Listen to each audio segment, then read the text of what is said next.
Welcome to A1 TV Telugu news. ఇక details చూస్తే తిరుపతి జిల్లాలో ఎర్రచందనం గిడ్డంగులను పరిశీలించారు డిప్యూటీ సీఎం పవన్ కళ్యాణ్. ఆయన మాట్లాడుతూ ఈ సందర్భంగా ఆయన ఎర్రచందనం గిడ్డంగులను పరిశీలించారు. నిల్వలు, భద్రతా ఏర్పాట్లు, రక్షణ చర్యలపై అధికారులతో సమీక్ష నిర్వహించారు. ఎర్రచందనం అక్రమ రవాణాను అరికట్టడానికి కఠిన చర్యలు తీసుకోవాలని సూచించారు. ఇక రాష్ట్ర సంపదను కాపాడడమే ప్రభుత్వ ఉద్యమని పవన్ కళ్యాణ్ పేర్కొన్నారు. అక్రమంగా రవాణా చేసే వారిపై కఠిన చర్యలు తీసుకోవాలని హెచ్చరించారు. స్థానిక ప్రజలు, అటవీ సిబ్బందితో సంభాషించి భద్రతా చర్యలను బలోపేతం చేయాలన్నారు.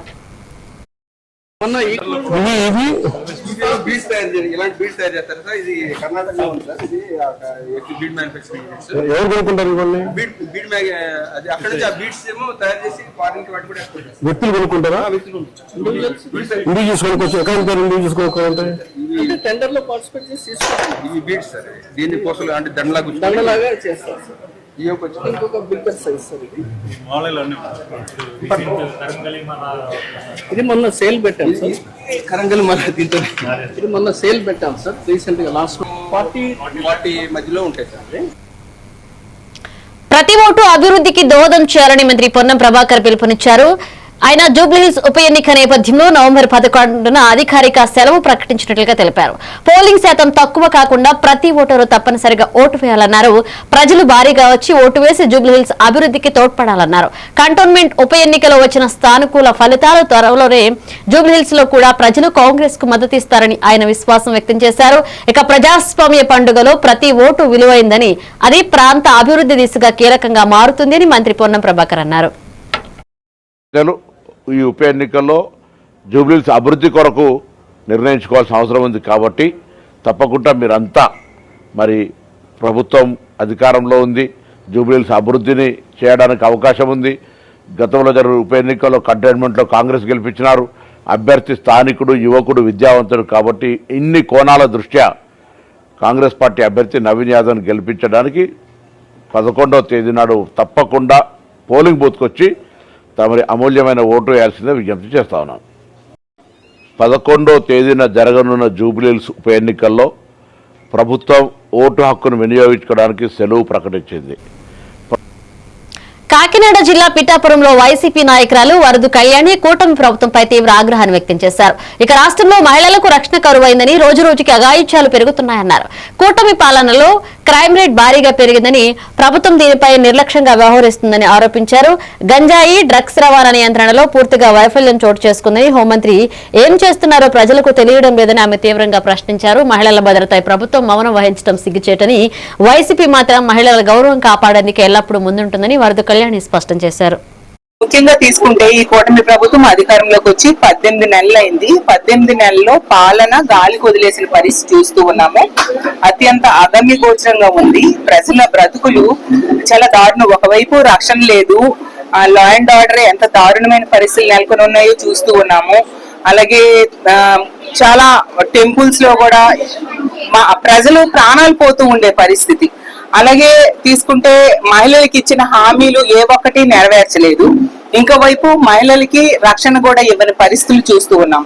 దాంతో ఈ రాష్ట్రంలో పోలీసుల్ని ప్రజల రక్షణ కోసం కాకుండా అపోజిషన్ పార్టీ వాళ్ళ మీద అక్రమ కేసులు పెట్టడానికి ఉపయోగిస్తూ ఉన్నారు. అలాగే తీసుకుంటే చాలా దారుణమైన పరిస్థితులు నెలకొని ఉండడంతో ప్రజలందరూ ఎందుకు వీళ్ళకి ఓట్లు వేసామని ఈ రోజు బాధపడుతూ ఉన్నారు. గుడిలో ఉన్న దేవుడిని వెలేసి మళ్ళీ ఆ దేవుడు కావాలనేసి ప్రార్థనలు చేస్తూ ఉండే దారుణమైన పరిస్థితులు ఈ రోజు ఇక్కడ ప్రజలు అనుభవిస్తూ ఉన్నారు. ఈ కూటమి పాలనలో ఈ కూటమి అధికారంలోకి వచ్చాక మహిళల రక్షణ పూర్తిగా గాలికి వదిలేశారు అనడానికి ఉదాహరణ అంటే రోజుకి 70-80 కేసులు మహిళల మీద అఘాయిత్యాలు జరుగుతున్నాయి. గంటకు 3-4 సంఘటనలు జరుగుతూ ఉండే పరిస్థితి. ఈ కూటమి పాలన అధికారంలోకి వచ్చాక 4% మహిళల మీద క్రైమ్ రేట్ పెరిగింది. 9.5% మహిళల మీద రేపులు పెరగడం జరిగింది. మంత్రి నారా లోకేష్ భైరవతిప్ప ప్రాజెక్టు అభివృద్ధిపై ధీమా వ్యక్తం చేశారు. ఈ ప్రాజెక్టుకు శంకుస్థాపన చేసింది టీడీపీ అని, పూర్తి చేసేది కూడా టీడీపీ ప్రభుత్వమే అన్నారు. అనంతపురం వంటి కరువు భూమిని పరిశ్రమల కేంద్రంగా మార్చేందుకు ప్రభుత్వం కృషి చేస్తుందని తెలిపారు. కార్లు పండించే స్థాయిలో పరిశ్రమలను తీసుకొస్తున్నాం అంటూ లోకేష్ అన్నారు. ఇక ప్రాంతీయ అభివృద్ధి, ఉపాధి అవకాశాలు, సాగునీటి సదుపాయాల ద్వారా రాయలసీమను కొత్త దిశగా తీసుకువెళ్తామన్నారు. సీఎం చంద్రబాబు నేతృత్వంలోని ప్రతి హామీ అమలు దిశగా ప్రభుత్వం వేగంగా కదులుతోందన్నారు నారా లోకేష్. పరిశ్రమలు మేము తీసుకొచ్చాం, సాగునీటి ప్రాజెక్టులు పూర్తి చేస్తాం. మన జిల్లాలో నిరుద్యోగ యువకులకి పెద్ద ఎత్తున ఉద్యోగాలు కల్పించే లక్ష్యంతో ఈ రోజు పరిశ్రమలు మేము తీసుకొస్తున్నాం. తప్పనిసరిగా ఈ సాగునీటి ప్రాజెక్టు పూర్తి చేస్తాం. హార్టికల్చర్ పెద్ద ఎత్తున పూర్తి చేస్తాం. ఆంధ్ర రాష్ట్రంలో తలసరి ఆదాయంలో మన జిల్లా ఇప్పుడు 5వ స్థానంలో ఉంది. అందరం కష్టపడితే రాబోయే 3.5 సంవత్సరాల్లో 3వ స్థానాన్ని కూడా తీసుకెళ్లే బాధ్యత తెలుగుదేశం పార్టీ తీసుకుంటుందని ఈ సభాముఖం మీకు హామీ ఇస్తున్నాం. భైరవ తిప్ప ప్రాజెక్ట్ పూర్తి చేస్తే బాగుంటుందని కోరారు.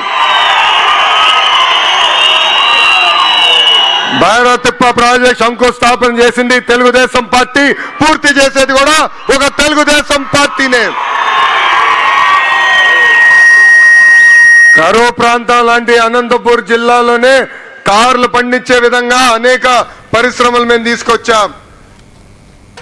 ఏఐసీసీ ఇన్ఛార్జ్ మీనాక్షి నటరాజన్ కేంద్ర ప్రభుత్వంపై తీవ్ర వ్యాఖ్యలు చేశారు. స్వతంత్ర సంస్థలను బీజేపీ తమ రాజకీయ ప్రయోజనాల కోసం దుర్వినియోగం చేస్తుందని ఆరోపించారు.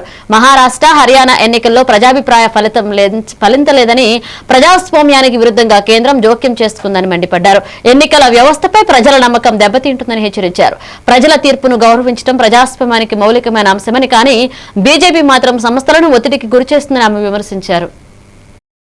उन्होंने इन्वोक किया एक संवैधानिक प्रावधान का और उसके 1 साल के भीतर उसको समाप्त भी किया और लोगों के बीच चुनाव लड़ने गई. और अगर उस वक्त उन्होंने उस पीरियड में, उस कार्यकाल में किसी भी प्रकार के किसी के लोकतांत्रिक अधिकार पर प्रहार वोट के लिए किया होता तो इमरजेंसी के बाद के चुनाव परिणाम कुछ और रहे होते. वो परिणाम दूसरे नहीं थे. उन्होंने उसको, लोगों के मैंडेट को पूरी विनम्रता से स्वीकार किया और कहा कि वो लोकतंत्र के प्रति उनका संकल्प अड़ीग है और वापस वो लोगों के बीच में गई. और फिर इतिहास है कि किस तरह से सबसे पहले वो मोतिहारी में उस वक्त की सत्तारूढ़ सरकार जिन दलितों तक नहीं पहुंच पाई थी, वो हाथी की पीठ पर भी बैठ करके वो गई और उसके बाद वापस उन्होंने लोगों का जनमत हासिल किया और लौट कर आए. ये उसका प्रसंग नहीं है, लेकिन मैं आप सबको अनुरोध करूंगी कि कभी कुमार केतकर साहब की किताब को जरूर पढ़ना चाहिए कि पूरी दुनिया भर की वैश्विक परिस्थितियां उस वक्त क्या थी, किस तरह के अधिनायकत्व का माहौल उस वक्त चल रहा था और किस तरह के अमेरिकी अधिनायकत्व के शिकार बहुत सारे दूसरे देश थे जो नाम देशों से जुड़े हुए थे, जो गुटनिरपेक्ष देश थे, और किस तरह की परिस्थितियों के चलते फिर उनको ये करना पड़ा. लेकिन उसके बावजूद भी उन्होंने एक संवैधानिक प्रावधान को लागू किया और फिर उसको विड्रॉ किया और वो लोगों के बीच में चुनाव में गई. उसके ठीक विपरीत जो इधर आज हमको देखने को मिलता है, ये सरेआम चोरी है. हरियाणा में 8 सीटों पर, वो सीटों का नाम मैं आपको पढ़ती हूँ: उचना कल्ला, दादरी, असंध, होडल, महेंद्रगढ़, सैफों, घरौंदा और राई. ये 8 असेंबली सीट है जिसमें कांग्रेस पार्टी जो है 32 वोट से लेकर 4000 वोट के बीच में बीजेपी से हारी है. సీఎం రేవంత్ రెడ్డి చేసిన బ్యాడ్ బ్రదర్స్ వ్యాఖ్యలపై కేంద్ర మంత్రి కిషన్ రెడ్డి తీవ్రంగా స్పందించారు. రాష్ట్ర బీజేపీ కార్యాలయంలో మీడియా సమావేశంలో నిర్వహించిన ఆయన ప్రభుత్వంపై మండిపడ్డారు. ఎన్నికల్లో ఇచ్చిన హామీల గురించి సీఎం ఒక్క మాట మాట్లాడడం లేదని, అధికారంలోకి వచ్చిన 2 సంవత్సరాల తర్వాత ఏ హామీ అమలు కాలేదని విమర్శించారు. ఎన్నికల్లో ఓడిపోతామనే భయంతో ఫ్రస్ట్రేషన్ లో రేవంత్ ఏదో మాట్లాడుతున్నారని దేవి చేశారు. ప్రజలకు చేసిన అభివృద్ధి పనులు లేకపోవడంతో కాంగ్రెస్ ఓటు అడగలేకపోతుందన్నారు. జూబ్లీహిల్స్ ఉప ఎన్నికల్లో కాంగ్రెస్ పార్టీ ఘోర ఓటమి తప్పదని ఆయన ధీమా వ్యక్తం చేశారు. బీజేపీ ప్రధాని మోదీపై తప్పుడు ఆరోపణలు చేయడం రేవంత్ బలహీనతకు నిదర్శనమని ఆయన అన్నారు. ఎవరైనా ఒక ముఖ్యమంత్రి ఎన్నికలప్పుడు కానీ, ప్రజల మధ్యకు వెళ్ళేటప్పుడు కానీ, తన ప్రభుత్వము ఏం చేసిందో వివరించి, ఏం చేయబోతున్నాడో చెప్పి, ప్రత్యర్థి వైఫల్యాలను విమర్శించి ఓట్లు అడగాలి. కానీ ఈరోజు ఎన్నికలకు ముందు ఏమీ హామీ ఇచ్చాడు, ఆ ఒక్క మాట కూడా మాట్లాడాడు. 2 సంవత్సరాల్లో ఇచ్చినటువంటి హామీల మీద ఏం చేశాడు, ప్రభుత్వము ఈ యొక్క హామీలను ఏ మేరకు అమలు చేసిందో దాని మీద ఒక మాట మాట్లాడాడు. ప్రత్యర్థి పార్టీల మీద విమర్శ అది పార్టీ పరంగా సమస్యల పరంగా ఉండాలి. సీఎం రేవంత్ కు ఎవడి తోలు తీస్తావంటూ ఘాటుగా వార్నింగ్ ఇచ్చారు కవిత. బీఆర్ఎస్ ఎమ్మెల్సీ కవిత సీఎం రేవంత్ రెడ్డిపై మండిపడ్డారు. ఇటీవలే రేవంత్ చేసిన వ్యాఖ్యలు అసహ్యకరమని, ఎవరి తోలు తీస్తావంటూ మాస్ వార్నింగ్ ఇచ్చారు ఆమె. ఇక మహిళా నాయకులపై అవమానకర వ్యాఖ్యలు చేయడం రేవంత్ స్వభావమైంది కాదు, ఇక భయపడబోమని ఆమె స్పష్టం చేశారు. తెలంగాణ ప్రజలు బీఆర్ఎస్ ను ప్రేమతో గెలిపించారని, ఆ విశ్వాసాన్ని రేవంత్ మాటలతో దెబ్బతీయలేరని అన్నారు. ధన్యవాదాలు తెలియజేస్తా ఉన్నాను. మరి వాళ్ళ ప్రత్యేకించి ఇక్కడికి కాలేజీ పిల్లలు వచ్చిండ్రు. ఫీజు రీఎంబర్స్మెంట్ రాక మాకు ఇబ్బంది అవుతుందని ప్రత్యక్షంగా చెప్పడానికి ఇక్కడి వరకు రావడం జరిగింది. మరి మీ అందరికీ తెలుసు, ఇదివరకు నేను కౌన్సిల్లో గట్టిగా ప్రభుత్వాన్ని నిలదీస్తే ఆనాడు గౌరవ ముఖ్యమంత్రి రేవంత్ రెడ్డి గారు కౌన్సిల్లో మాట ఇచ్చిండ్రు. 2025 సంవత్సరంలో ప్రతి నెల ఖచ్చితంగా పాత బకాయిలు కొత్త బకాయిలు అన్ని కలిపి ఫీజు రీఎంబర్స్మెంట్ చెల్లిస్తామని మాట ఇచ్చిండ్రు. కానీ నిన్న ముఖ్యమంత్రి రేవంత్ రెడ్డి గారు మాట్లాడిన తీరు చూస్తా ఉంటే వీధి రౌడీలు కూడా సిగ్గుపడేటట్టుగా మాట్లాడారు. ఒక్కొక్క కాలేజీ యాజమానుల్ని పట్టుకొని ఆయన తాట తీస్తాడట, తోలు తీస్తాడట. ఎందుకోసం తోలు తీస్తారు రేవంత్ రెడ్డి గారు? మనకు ఆనాడు ఆంధ్రలో వివక్ష ఉన్నప్పుడు, ఆంధ్ర ప్రభుత్వాలు ఇక్కడ ప్రభుత్వ కళాశాలలు పెట్టినప్పుడు ఇక్కడి తెలంగాణ బిడ్డలు చిన్న చిన్న గ్రూపులుగా ఏర్పడి లోన్లు తెచ్చుకొని కష్టపడి డిగ్రీ కాలేజీలు పెట్టి, ఇంజనీరింగ్ కాలేజీలు పెట్టి, జూనియర్ కాలేజీలు పెట్టి మన తెలంగాణ బిడ్డలను చదివించినందుకు మీరు తోలు తీస్తారా వాళ్ళది? ఎందుకోసం తీస్తారు? మీరు మాట తప్పినందుకు కదా ఇవాళ వాళ్ళ కాలేజీలు బంద్ పెట్టింది. మీరు ఇస్తామని చెప్పి ఇవ్వకపోతే కదా ఇవాళ వాళ్ళ కాలేజీలు బంద్ పెట్టింది. కాలేజీ యజమానులకు మేము కూడా అప్పీల్ చేసినాం, మీరు సింబాలిక్ గా 1-2 డేస్ బంద్ చేయండి, పిల్లల చదువులు ఎఫెక్ట్ పడకుండా చేయండి, మీ తరఫున కొట్లాడతామని మేము కూడా అప్పీల్ చేసినాం. కాకపోతే వాళ్ళు కడుపు మండి ఉన్నారు, నడపలేనటువంటి పరిస్థితిలో ఉన్నారు, పేద పరిస్థితిలో ఉన్నారు. మరి మీరు కాంట్రాక్టర్లకు పైసలు ఇస్తారు ఎట్లా, కాలేజీలకు పైసలు ఇయ్యారు ఎందుకు? ఇవాళ తెలంగాణ జాగృతి జనం బాటలో భాగంగా హన్మకొండ మరియు వరంగల్ 2 జిల్లాలకు కలిపి ఉమ్మడిగా ఏర్పాటు చేసుకోవడం జరిగింది. మరి ఈ 2 జిల్లాల్లో కూడా మొదటి నుండి తెలంగాణ జాగృతిలో పెద్ద ఎత్తున నాయకులు కార్యకర్తలు ఉన్నారు. వారందరూ కూడా ఇంత అపురూపమైనటువంటి స్వాగతం ఇచ్చినందుకు ముందుగా నాయకులకు అందరికీ కూడా, మా ఆడబిడ్డలకు అందరికీ కూడా ప్రత్యేకించి ధన్యవాదాలు తెలియజేస్తా ఉన్నాను. మరి వాళ్ళ ప్రత్యేకించి ఇక్కడికి కాలేజీ పిల్లలు వచ్చిండ్రు. ఫీజు రీఎంబర్స్మెంట్ రాక మాకు ఇబ్బంది అవుతుందని ప్రత్యక్షంగా చెప్పడానికి ఇక్కడి వరకు రావడం జరిగింది. మరి మీ అందరికీ తెలుసు, ఇదివరకు నేను నిన్న విడుదల రజని మాట్లాడుతూ ఆమె చెప్పినట్లుగా తనపై, తన కుటుంబంపై, తన అనుచరులపై తప్పుడు కేసులు పెట్టిన వారిని ఎప్పటికీ వదలమంటే లేదు అని స్పష్టం చేశారు. ఇక టీడీపీ నాయకుల మెప్పు కోసం కొంతమంది విచారణ అధీనులుగా తప్పుడు ఫిర్యాదులు చేస్తున్నారని, ఆ బెదిరింపులకు ఎవరికి భయపడే ప్రసక్తి లేదు అని ఆమె చెప్పారు. ఇప్పటి వరకు 7 తప్పుడు కేసులు పెట్టినట్లుగా పేర్కొని అవి నిరాధారమని, న్యాయపరంగా సమర్థంగా ఆమె ఎదుర్కొంటామన్నారు. చేతిలో ఉన్న అన్ని చట్టపరమైన మార్గాలను ఉపయోగించి నిజాన్ని బతికిస్తామని, వక్ర పదాలకు పట్టుదల చూపిస్తామని రజని హెచ్చరించారు. ఏ విధంగా కూడా పోలీసు వాళ్ళు కూడా ఇందులో పార్ట్ అయ్యి నన్ను టార్గెట్ చేస్తూ ఇబ్బంది పెట్టాలనుకున్న వాళ్లకు ఆద్యం పోస్తూ మరి ఏ విధంగా ముందుకెళ్లారనేది ఇప్పుడు నేను చెప్పబోతున్నటువంటి ఈ కేసే ఒక ఉదాహరణ. ఎవరో గాలి పోగేసుకుని కట్టుకథలు అల్లి నన్ను టార్గెట్ చేస్తూ నా ఫాలోవర్స్ని, మా స్టాఫ్ని ఇబ్బంది పెట్టాలని చెప్పేసి ఆ గాలి పోగేసుకుని తెచ్చి ఇచ్చినటువంటి ఒక కంప్లైంట్, ఆ గాలి పోగేసుకొని తెచ్చినటువంటి అల్లినటువంటి ఆ కథ చూస్తే దాంట్లో కూడా నన్ను టార్గెట్ చేసే భాగంలో పోలీసుల పాత్ర కూడా ఆ కంప్లైంట్ రాసినటువంటి రాస్తున్న విధానంలో చేసిన అల్లినటువంటి ఆ కథలో వాళ్ళ పాత్ర ఉందేమో అని నా అనుమానం. ఎందుకనంటే ఒక కంప్లైంట్ లో శ్రీ గణేష్ చౌదరి అనేటువంటి వ్యక్తి నా సన్నిహితుడని, ఈ గణేష్ అనేటువంటి వ్యక్తి నా ఫాలోవర్ అని, అతనికి మాకు ఏవో ట్రాన్సాక్షన్స్ ఉన్నాయని చెప్పేసి ఒక గాలి పోగేసి ఒక కట్టుకదల్లి అది కంప్లైంట్ ఇస్తే ఆగ మేఘాల మీద ఆ కంప్లైంట్ ఎప్పుడైతే గ్రీవెన్స్ కి వచ్చిందో ఇమీడియట్ గా కూడా నా స్టాఫ్ మీద చీటింగ్ కేసు నమోదు చేశారు. ఒక్కసారి మనం చూస్తే శ్రీ గణేష్ చౌదరి నా సన్నిహితుడా? ఎవరి శ్రీ గణేష్? ఒకసారి చూద్దాం. స్థలం మీద అపారమైన గౌరవం ఉంది. ఈ పోలీసుల మీద కూడా. టీపీసీసీ చీఫ్ మహేష్ కుమార్ గౌడ్ కేంద్ర ఎన్నికల సంఘంపై తీవ్ర ఆరోపణలు చేశారు. బీజేపీ ఎన్నికల సంఘాన్ని గుప్పిట్లో పెట్టుకుని ఓట్ల దోపిడీకి పాల్పడుతుందని ఆరోపించారు. ఇక కాంగ్రెస్ నేత రాహుల్ గాంధీ ఆధారాలతో సహా ఈ కుట్రను బహిర్గతం చేశారని తెలిపారు. హర్యానాలో బీజేపీ ప్రణాళికాబద్దంగా ఫలితాలను తారుమారు చేస్తుందని, రాష్ట్రంలో 25 లక్షల నకిలీ ఓటర్లు ఉన్నారని వివరించారు. ప్రజాస్వామ్య వ్యవస్థను ధ్వంసం చేసే విధంగా బీజేపీ పనిచేస్తుందని ఆయన మండిపడ్డారు. ఆషామాషగా తీసుకున్నారు. రాహుల్ గాంధీ గారు మహారాష్ట్రలో జరిగినటువంటి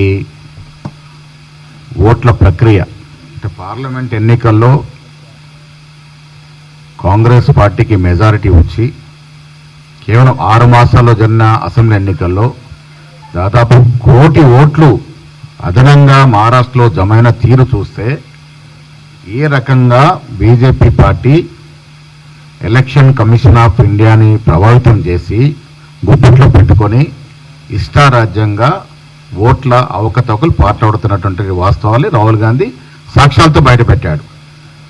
కర్ణాటకలోని మహాదేవపుర నియోజకవర్గంలో ఓటర్ జాబితా తప్పులని, బీజేపీ చేసిన మోసాలని రాహుల్ గాంధీ స్పష్టంగా బయటపెట్టినటువంటి సందర్భం. లక్షలాది ఓట్లని చేర్చడం, తమవి కావనుకున్న అర్హులైన ఓట్లని తొలగించడం, ఈ రెండు కూడా చాలా దిగజారి బీజేపీ పార్టీ చేస్తూ ఉంది. ఇప్పుడు తాజాగా హర్యానాలో బీజేపీ వేసిన కుట్రల వల్ల ఎలక్షన్ల యొక్క తీర్పులు తారుమారినటువంటి పరిస్థితి, వాటిని కూడా నిన్నగాక మొన్న రుజువులతో బయటపెట్టినటువంటి సందర్భం.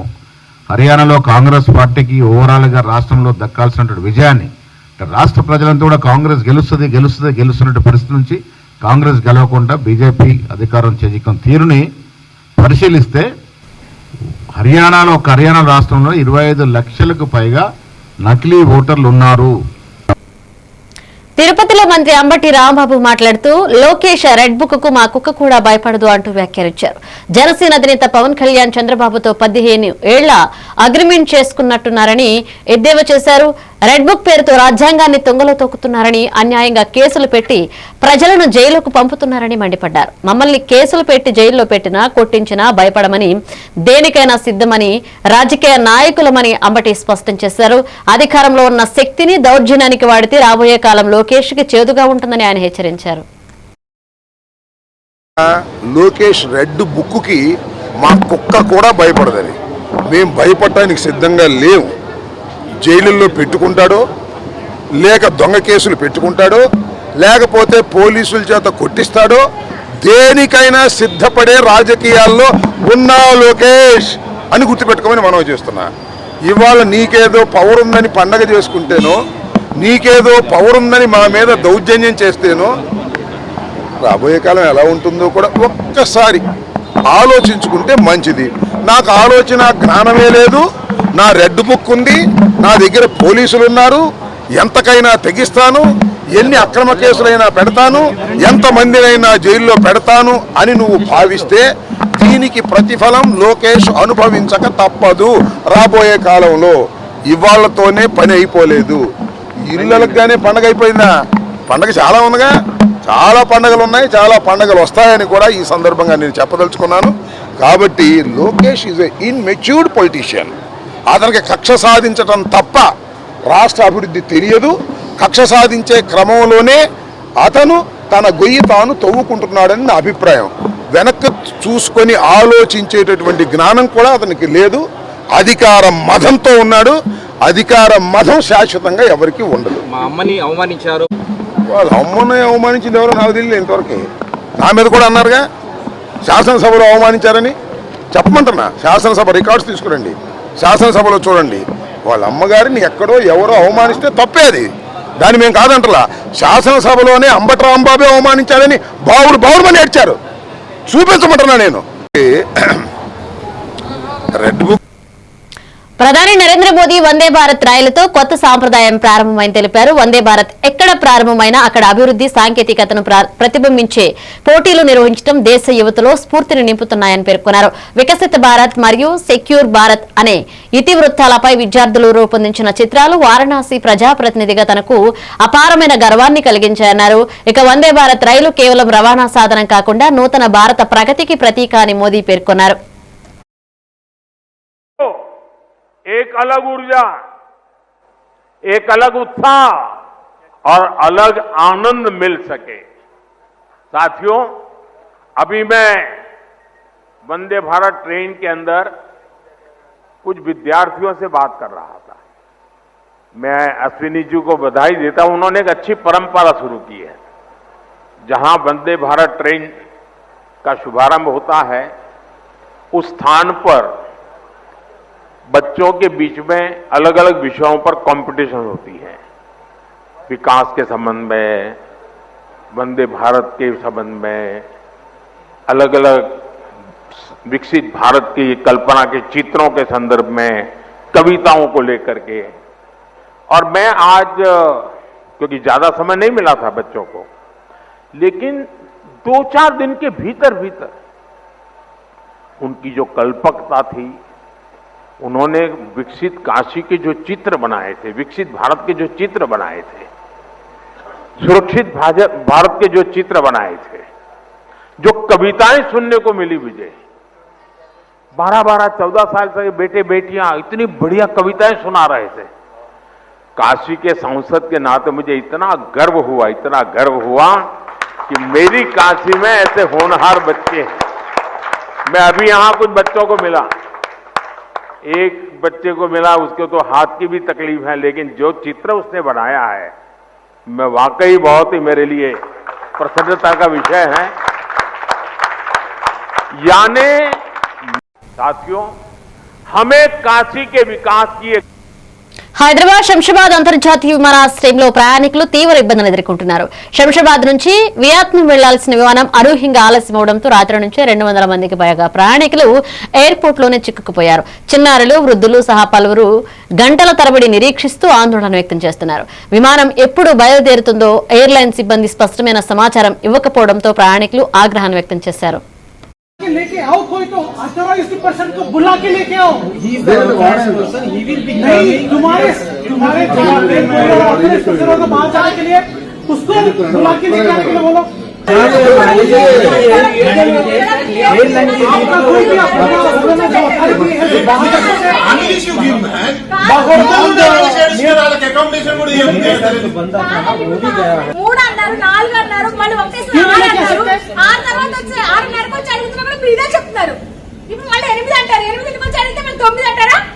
ब्लैंकेट भी पूरा चेक इन में है ना भाई?